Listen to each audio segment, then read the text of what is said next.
سلام تعنا هبلي خبركم تملكتنا كاب اي تي في مدب قنقات غرنيا على توم ارزينا 5 ساعات جميرونا بخم كبليو مارزينا نمرحونا زريت بريو حبيركم كصنحي فلما حصار زيناتات كومشن هاغراو زتا ኢትዮጵያ ኣብ ድሬዳዋ ከይዲ ምትእኻብ ዛዕባታት ብዕልም ስላጥ ጀሚሮም ኣብቲ መድረኽ ምትእኻብ ዛዕባታት ካብ 13 ወረዳታትን ከተማን ገጠርን ምምሕዳር ከተማ ድሬዳዋ ዝተውጻጹ ልዕሊ 1000 ተወከልቲ ሕብረተሰብን ካልኦት ዝምልከቶም ኣካላትን ይሳተፉሎም ኮሚሽን ሃገራዊ ዘተ ኢትዮጵያ ኣምባሳደር ማሕሙድ ድሪር ኣብቲ መድረኽ ከም ዝበልዎ እቲ ኮሚሽን ከይዲ ሃገራዊ ዘተ ብዓወት ንምዛም ዝተፈላለዩ ስራሕቲ እናሳለጠ ይርከብ ኢሎም እቲ ኮሚሽን ኣብዚ ሕዚ እዋን ወሳን ምዕራፍ እቲ ሃገራዊ ምክክር ዝኾነን ንዘላቕ ረብሓን ሓድነትን ሃገር ዝረብሕን ምዕራፍ ምትእኻብ ዛዕባታት ኣብ ምክያድ ከም ዝኾነ እውን ገሊጾም ስለዝኾነ ተወከልቲ ህዝቢ ምምሕዳር ከተማ ድሬዳዋን ዝምልከቶም ኣካላትን ሃገራዊ ምርዳእ ክግበረሎም ይግባእ ዝብልዎም መሰረታዊ ዛዕባታት ክብሉ ዘተ ኣብ ድሬዳዋ ብዕሊ ከም ዝተጀመረ ኣፍሊጦም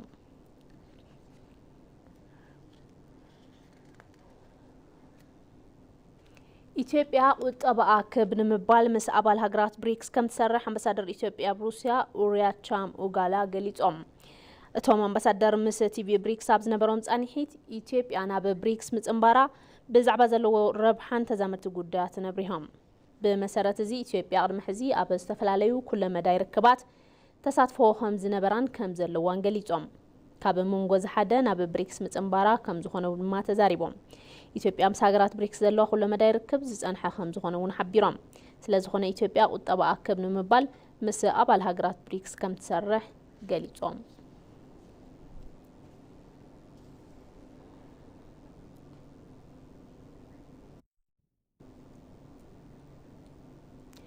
ጽዕንቶ ለውጢ ከባቢ ኣየር ንምጽዋር ዝተጀመሩ ዓለም ለኸ ጻዕርታት ውጽኢታው ንኾኑ ኢትዮጵያ ብመርሃ ግብሪ ሓምለዋይ 10 እጃማ ጠናኺራ ከም እትቕጽል ተገሊጹ ሚኒስትር ፕላንን ልምዓትን ምስ ዓለም ለኸ ኢንስቲትዩት ሓምለዋይ ዕቤት ሚኒስትር ሕርሻን ካልኦት መዳርግቲ ኣካላትን ብምትሕባር ዘሰናድኡ ዘተ ይሳለጠሎም ሚኒስትር ፕላንን ልምዓትን ዶክተር ፍጹም ኣሰፋ መርሃ ግብሪ ሓምለዋይ 10 ሽፋን ደን ዝሃገር ኣብ 2011 ዓ.ም ካብ ዝነበረው 17.2 ሚታዊ ሎም ዘበን ናብ 23.6 ሚታዊ ክበቢልዎ ኢለን ሓምለዋይ 10 ፍርያት ምስሳን ውሕስነት ምግቢ ኣብ ምንርጋጽ ወሳኒ ግደ ይጻወት ከም ዘሎ ብምግላጽ ነዘጠናኺርካ መቕጻል ክስርሐሉ ኢለን እቲ መርሃ ግብሪ ካብ ኢትዮጵያ ሓሊፉ ነቲ ከባቢ ዘሎ ማይ ኣብ ምግልባት ልዑል ግደ ከም ዘለዎ እውን ተዛሪበን ስለዝኾነ ጽዕንቶ ለውጢ ከባቢ ኣየር ንምጽዋር ዝተጀመሩ ዓለም ለኸ ጻዕርታት ውጽኢታው ንኾኑ ኢትዮጵያ ኣብ መርሃ ግብሪ ሓምለዋይ 10 ግዳ ጠናኺራ ከም እትቕጽል ገሊጸን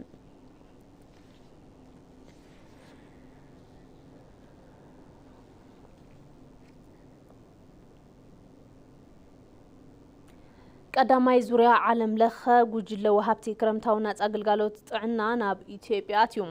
እቲ ጉጅለ ብዓለም ለኸ መዕርፎ ነፈርቲ ቦሌን ትበጽሕ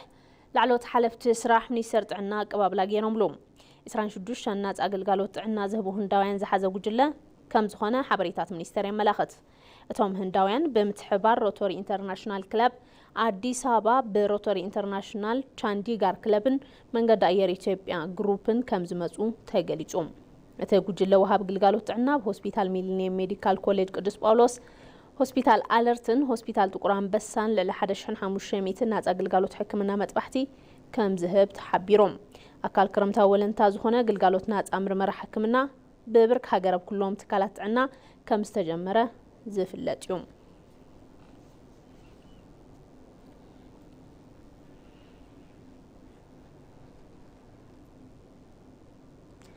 ሓፈሻዊ ስፔሻላይዝድ ሆስፒታል ዩኒቨርሲቲ ኣክሱም ኣብ ግልጋሎት ትምህርቲ ሕክምና ምርመራ ሕክምናን ግልጋሎት ሰናይ ፍቃድ ክረምትን እናሳለጠ ይርከብ እቲ ግልጋሎት ኣብ ዝተመረጹን ህዝቢ ዝበዝሖምን ከባቢታት ከተማ ኣክሱም እናተዋሃበ ከም ዝርከቡን ሚኒስትር ጥዕና ገሊጾም ሃገራዊ መርሃ ግብሪ ናጻ ግልጋሎት ምርመራ ምኽርን ሕክምናን ጥዕና ኣብ ኮሌጅ ሕክምና ቅዱስ ጳውሎስ ሚሊኒየም 17 ሓምለ 2016 ዓ.ም ከም ዝተጀመረ ዝዝከር እዩ ኣብቲ ንኽልተ ኣዋርሒ ጸንሕ መርሃ ግብሪ ን2 ሚልዮን ዜጋታት ናጻ ግልጋሎት ጥዕና ከም ዝውሃብ ካብ ሚኒስትር ጥዕና ዝተረኸበ ሓበሬታ የመላኽት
تأمات زينا نقص عليه وحزر ما بزرزر نابن يوم قدات كنحلف أبا كتمات دي سابانا تسالت أزلور معات كوريدر نايت ختمات أباقا مسمر رقاز قوني نبرتي متشو كبابنا فترهم زلو قدماي منيستر دكتور أبي أحمد قليزهم بمخنيات رمعات كوريدر شفاندن ختمات دي سابا كاب سلستانا بعيسرا مئتاوي كم زعبيون أتهم قدماي منيستر حبي رمالهم نتأبساب نبرتيت هنا مدبرهان قرماي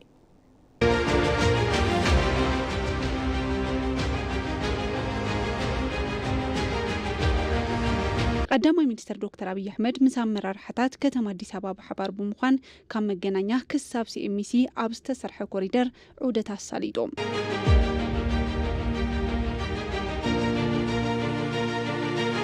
أتو كوريدر از أقام زخونو أقامات حليفو نوز إزبقه كوريدر بزعبا مخانو أتوم قدامي منستر أب عودتهم قليز أميو اسكاون كسراناتشو كويدروች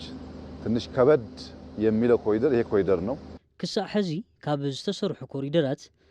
خبد زبل كوريدر ز كوريدر يو مخنياتو اب ماخل كم تفلطو منقد بابور اللو بزي مخنيات متحلالف فساسي قحف متحلالفي كم خالوت كوريدرات اب زخباب مسرح قليل ينبرن نتنا تسرح زلو كوريدر أقام زخونه مسمر بابور فتح نخركب مسامر رحتات تا كتما زتنا سالت مخانمون قدامي منستر دكتور أبي أحمد قليز أميوم መሃል ላይ ያስቸገረንን የባቡር መስመር ምን ማድረግ እንችላለን አማ አخل ዘጸገመና መስመር ባቡር እንታይ ክንገብሮ ንኽእል ንዝብል እናረአና ጸንሕናይና ዘተና ምስወዳአና መስመር ባቡር ሜላ ዝረክብ ተኾይኑ ካብ መገናኛ ክሳዕ ሲኤምሲ ዘሎ መንገዲ ብጣዕሚ ሰፊሕ ካብ 4 ክሳዕ 5 መስመር ዘለዎ መንገዲ ክኸውን እዩ በዚ ምኽንያቱ እውን ብዙሕ ስራሕ ክስርሕሉ ይኽእል እዩ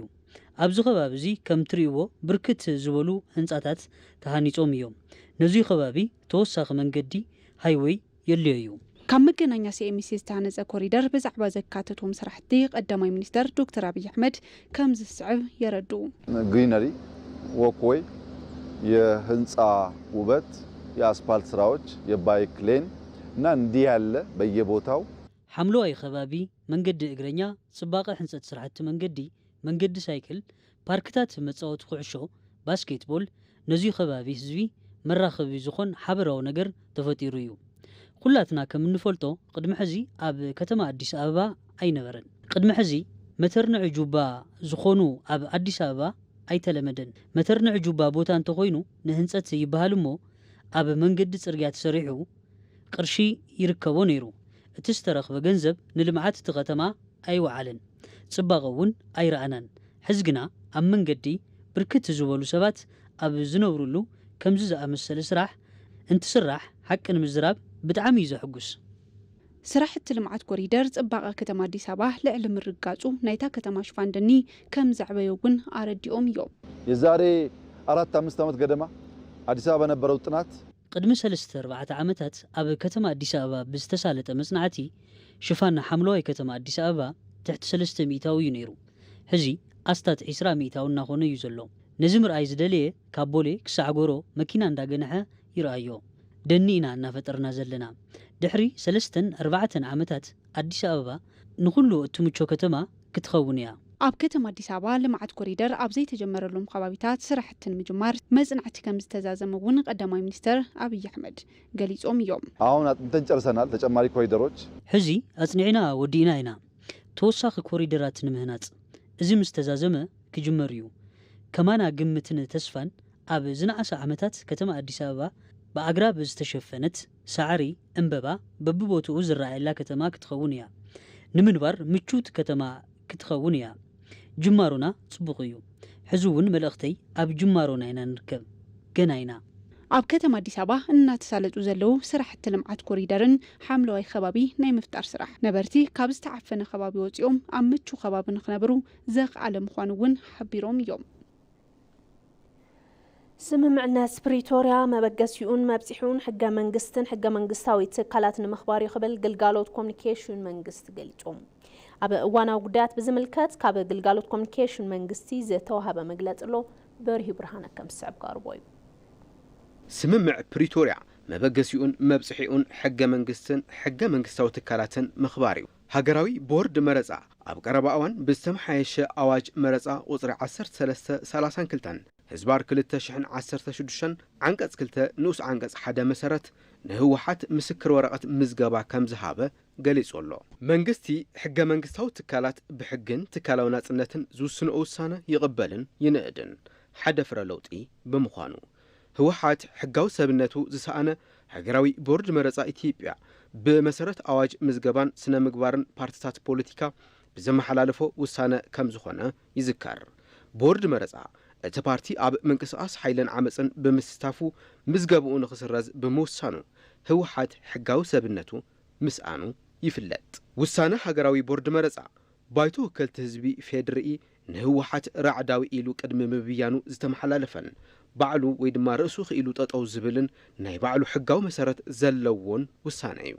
ስምምዕ ፕሪቶርያ እንትፍጸም መንግስቲ ፌደራል ኣብቲ ስምምዕ ዝኣተዎ ግቡእ ስያመ ራዕዲ ህወሓት ንኽለዓል ሕጋዊ ኸይዲ ናይ ምስላጥ ሓላፍነት እዩ። መንግስቲ ፌደራል ጉዳይ ሕጋዊ ሰብነትን ምዝገባን ህወሓት ብዝምልከት ኣብ ስምምዕ ፕሪቶርያ ዝወሰዶ ዝተፈለየ ሓላፍነት ወይ እውን ግቡእ ኣይነበረን። ህወሓት እውን ብመሰረት ስምምዕ ፕሪቶርያ ሕገ መንግስቲ ተሃገር ሕግታት ስልጣን ትካላት ፌደራልን ካልኦት ሕገ መንግስታዊ ትካላትን ናይ ምኽባር ግቡእ ኣትዩ። ብምዃኑ ድማ ህወሓት ሕጊ ምዝገባ ፓርቲታት ፖለቲካ ዝሃገርን ስልጣን ሃገራዊ ቦርድ መረፃን ብምኽባር ናይ ምስራሕ ግቡእ ከም ዘለዎ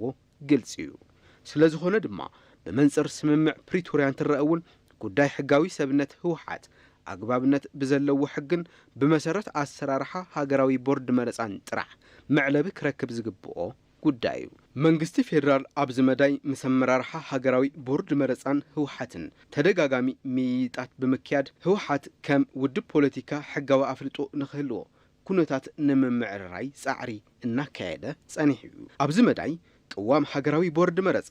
ህወሓት ዝኾነ ይኹን ሓድሽ ውድብ ፖለቲካ ብዝመስረተሉ ስርዓትን ኣገባብን መሰረት ከም ብሓድሽ ብምውዳብ ክምዝገብን ኣፍልጦ ክረክብን ይኽእል። ካብዚ ወፃኢ ግን ሕጋዊ ሰብነት ክረኽበሉ ዝኽእል ኣሰራርሓ የለን ዝብል ነይሩ። ብወገን ህወሓት ዝነበረ ቅዋም ነባርን ዕድመ ጸገምን ፖለቲካዊ ውድብ ስለ ዝኾንኩ ከም ሓድሽ ፓርቲ ክምዝገብ ኣይግባእን፣ እቲ ጉዳይ ናይ ሕጊ ጥራሕ ዘይኮነ ፖለቲካዊ ስለ ዝኾነ ዝተፈለየ ፖለቲካዊ ውሳነ ይደሊ እዩ ዝብል እዩ። እዞም ዝተፈላለዩ ቅዋማትን ጠለባትን ኣብ ግምት ብምእታው ሰላም ናይ ምጽናዕ ኣድላይነት ከምኡ እውን ናጽነትን ዘይሻራውነትን ትካላት ዴሞክራሲ ብዘገናዘበ መልክዑ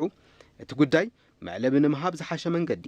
ህወሓት ኮነ ካልኦት ኣብ ዕጥቃዊ ምንቅስቃስ ዝርከቡ ጉጅለታት ናብ ሕጋዊ መስመር ክመፁ ዝኽእልሉ መንገዲ ዘመዓራሪ መማሓየሺ ሕጊ ምክያድ ከም ዝኾነ ብመንግስቲ ፌደራል ተኣሚንሉ ኣድላይ መማሓየሺ ሕጊ ናብ ባይቶ ወከልቲ ህዝቢ ቀሪቡ ጸዲቑ እዩ። ብመሰረት እዚ ኣዋጅ መረፃ ምዝገባ ፓርቲታት ፖለቲካን ስነ ምግባር መረፃን ምስ ተመሓየሸ ብመሰረት ድንጋግታት እቲ ዝተመሓየሸ ኣዋጅ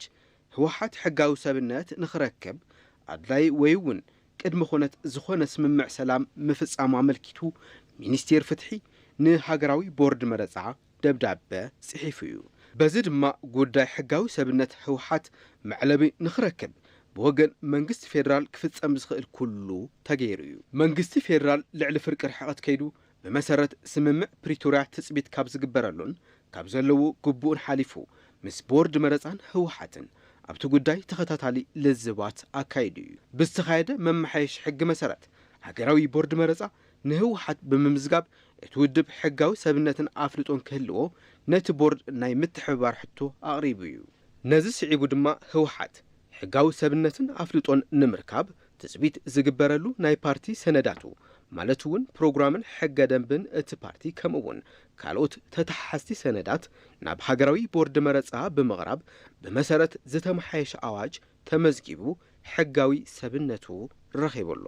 ስለ ዝኾነ ድማ ጉዳይ ምዝገባን ሕጋዊ ሰብነትን ኣብዚ ብምዝዛም ናይ ኩሎም መዳርግቲ ኣካላት ርብርብ ሰላም ኣብ ምጽናዕ ኣብ ዳግመ ህንጸትን ልምዓትን ክኸውን ይግባእ። ዘየድልን ንህዝቢ ዘይረብሕን ትርጉም ዘይብሉ ውጥጥ ብምውጋድ ንህዝቢ ረብሓ ኣብ ዘለዎም ዓበይቲ ዛዕባታት ሰላምን ልምዓትን ክነድህብ ይግባእ። ኣገልግሎት ኮሚኒኬሽን መንግስቲ 6 ነሓሰ 2016 ዓመተ ምህረት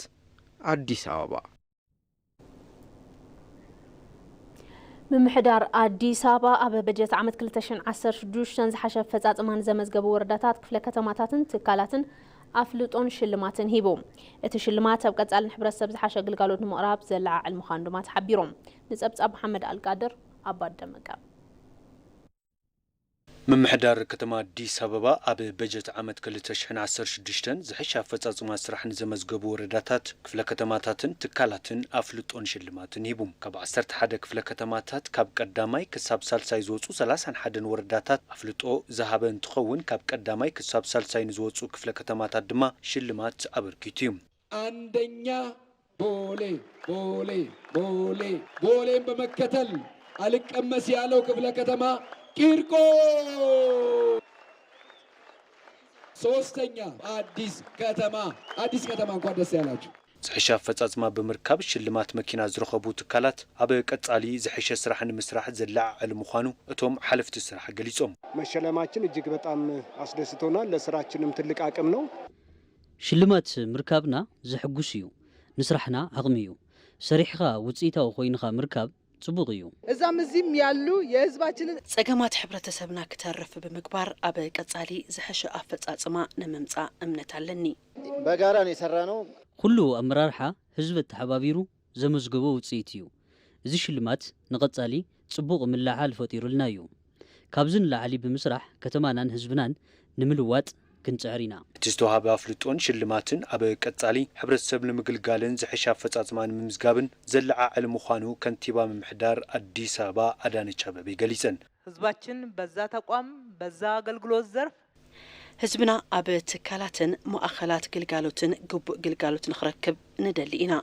ንሕና ድማ ንዓኹም ንድግፍ ኩሉ ናብ ዝድለ ብርኪ እንተመጺኡ ንኩሉ ምሽላም ጸገም የብሉን ስለ ዝኾነ ጽቡቕ ዝኾነ ንሕንህ ይሃሉ ንወረዳታት ክፍለ ከተማታትን ትካላትን ዝተዋሃበ ሽልማት ዝሕሸ ኣፈጻጽማ ንምምጻእ ዘላዓልን ዝድግፍን ምዃኑ ተሓቢሩ ኣብ ዞባ ሰሜን ምዕራብ ትግራይ ሕማም ኮሌራ ከም ዘጋጠመ ቢሮ ጥዕና ክልል ትግራይ ኣፍሊጡ በቲ ሕማም 62 ሰባት ከም ዝተለኸፉን ሓደ ሰብ ድማ ህይወቱ ምሕላፉን ተገሊጹሎም ፍስሐ መብራቱ ኣብ ክልል ትግራይ ዞባ ሰሜን ምዕራብ ዝተወሰኑ ወረዳታት ሕማም ኮሌራ ወይ እውን ማያዊ ውጽኢት ከም ዘጋጠመ ተገሊጹ ክሳብ ሕዚ በቲ ሕማም 62 ሰባት ከም ዝተለኸፉን ሓደ ሰብ ከም ዝሞተን ቢሮ ጥዕና ክልል ኣፍሊጡ ካብቶም በቲ ሕማም ዝተተሓዙ 37 ሰባት ድሒኖም ከም ዝተመለሱን 24 ድማ ኣብ ክትትል ሕክምና ከም ዝርከቡን መተሓባበሪ ሃንደበታዊ ሕክምና ቢሮ ጥዕና ትግራይ ዶክተር አበኔዘር እጸድንገል ተዛሪቦም ቁጽሪ ሕሙማት እናወሰኸ ብምዃኑ ቀልጢፍካ ምቁጽጻር ኣድላይ ምዃኑ ድማ ገሊጾም ሓድሽ ተሪኦ ኣብ ሰሜን ምዕራብ ተሪኢሎ ማለት እዩ ኣብ ከባቢ ኣስገደን ጽምብላን ወረዳታት ኣብ ሰሜን ምዕራብ ዞባ ካብ ዕለት ካብ ቀዳም ዝሓለፈ ሰሙን ወይ ድማ ዕለት 21 ጀሚሩ ናይ መጀመርያ ተሪኦ ናይ ኮሌራ ተሪኡ ብተገረ ምርመራ ድማ ትክክል ኮሌራ ከም ዝኾነ ተረጋጊጹ ያው ትማዓልቲ ኬዝ እንዳወሰኸ ይዝርከብ ስለዚ ቢሮ ድማ እዚ ንምቁጻር እንዳሰርሐ ይዝርከብ ዚል ተቁጽር እንዳወሰኸ ዝርከብ ቀልጢፍካ ምቁጻር ከድሊ ቅድም ክብል ኣብዚ ዓመት ወርሒ ጥቅምቲ ኣብ ዞባ ደቡብ ትግራይ እቲ ሕማም ኣጋጢሙ ምንባሩ ዘዘኻኽሩ ዶክተር አበኔዘር ብተሳትፎ ሕብረተሰብን ሰሙያት ጥዕናን ብዙሕ ጉዳት ከየብፅሕ ምቁጻር ምኽኣሉ ኣብሪሆም ክታበት እውን ከምኡ ተቋሪጹ ነይሩ ነዊሕ ግዜ ናይዚ ኩሉ ድማ ስርዓት ናይ ሕብረተሰብ ናይ ምንቃሕ ናይ ትምህርቲ ናይ ምሃብ ስርዓት እውን ተዛዊዑ ጸኒሑ ማለት ስለዚ ናይዚ ኩሉ ድምር ናይ 3 ዓመት ያው ተመሓላለፍቲ ሕማማት ብቐሊሉ ዘጥቅዖ ስርዓት ጥዕና በፂሕና ኣለና ማለት እዩ ስለዚ ኣብ ሰዓት እዚ ትግራይ ያው ኣብዚ ዓመት እዚ 2016 መጀመርያ ኣብ ጥቅምቲ ከባቢ ኣብ ደቡብ ዞባ ኣብ ከባቢ ጨርጨር ብፍላይ ድማ ኣብ ዳሕር ድማ እቶም ተሓከምትን ኣብ መኾንን ማይጨውን መፅኦም ናይ ማያዊ ውፅዓት ወይ ብግልፂ ድማ ኮሌራ ንብሎ ሕማም ተኸሲቱ ነይሩ ማለት እዩ ኣብኡ ብዝተገበረ ርብርብ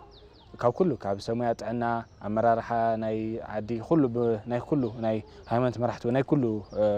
ሓበራዊ ምርብራብ ሕማም ከይተዛመተ ኣብቲ ከባቢ ኮንቴይን ኮይኑ ብውሕድ ተሓከምትን ብውሕድ ሞትን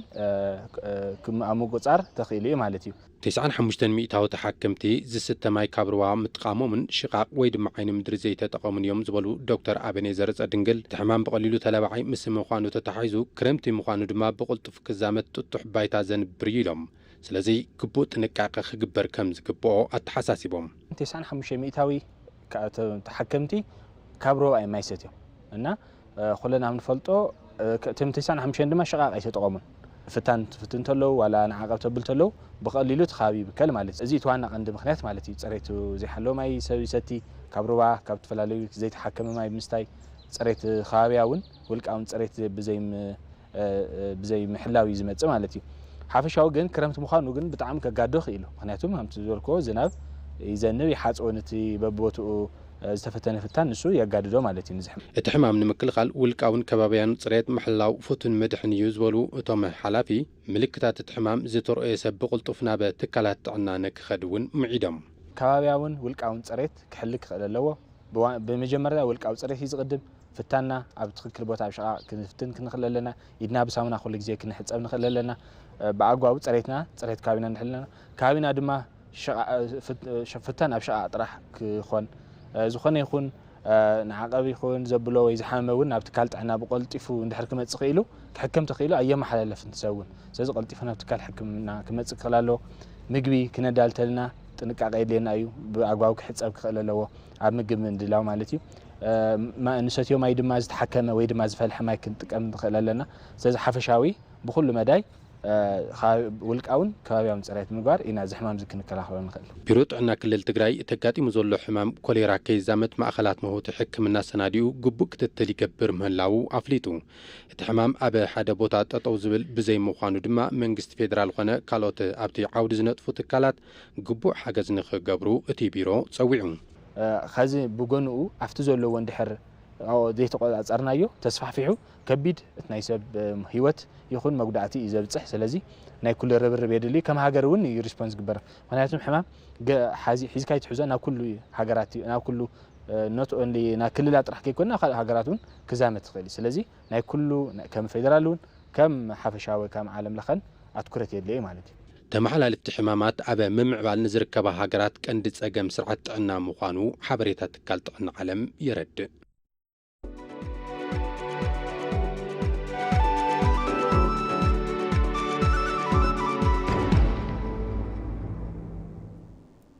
زين عدقام هاجروا فروم حرشان إنفستمنتن أبادي سابا كابشون منتخب تشعتن حسا كل تشحن 10 شدوشان كم زكاير منيستر حرشا فليتوم ات فورم فرياتن قلقالوتن يلون زبناو تكنولوجيات مفلات لعل قد خمزلو تحبيروم منيستر ديتا منيستر حرشا دكتور صوفيا كاسا ابت فروم حرستوتن سابق ساقمن سابهافتن مدارك تأكلاتن كساتو في عميلان لعل حمشش حساب هافتي فرياتهم قلقالوتهم كم زفالت بمقلات كاب تحتوت كساب العلوت ماشنوريتات زبن زفريم تكنولوجياتن ناي مفلات سراح كسر رحيم بالن كابت منيستر زرخبني حبريتا